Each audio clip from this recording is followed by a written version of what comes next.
बातमी क्रिकेट विश्वातील भारताचा आफ्रिकेवर धमाकेदार विजय ही आत्ताची क्रिकेट विश्वातील मोठी बातमी। चौथ्या टी20त भारताने आफ्रिकेला 135 धावांनी पराभूत करत मालिका जिंकली। टीम इंडियाने प्रथम फलंदाजी करताना धुव्वाधार फटकेबाजी करत 20 षटकांमध्ये 283 धावा कुटल्या। भारताकडून संजू सॅमसन आणि तिलक वर्माने विस्फोटक शतके ठोकली। संजू सॅमसनने 107 धावा केल्या तर तिलक वर्माने लगातार दुसरे शतक पूर्ण करत 120 धावा केल्या। दोघांनी मिळून 210 धावांची ऐतिहासिक भागीदारी केली। प्रत्युत्तरात आफ्रिका संघ 148 धावांमध्येच ऑल आऊट झाला। आफ्रिकेकडून स्टप्सने सर्वाधिक 43 धावा केल्या। गोलंदाजीत अर्शदीप सिंगने 3 तर अक्षर आणि चक्रवर्तीने 2-2 विकेट घेतल्या। या सर्वांच्या जबरदस्त कामगिरीमुळे भारताने हा सामना 135 धावांनी जिंकला। यासह भारताने मालिकाही 3-1 अशी जिंकली।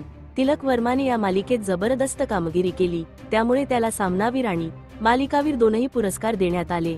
टीम इंडियाने दक्षिण आफ्रिकेच्या धर्तीवर मालिका विजय मिळवत ऐतिहासिक कामगिरी केली आहे। ही आत्ताची क्रिकेट विश्वातील मोठी बातमी।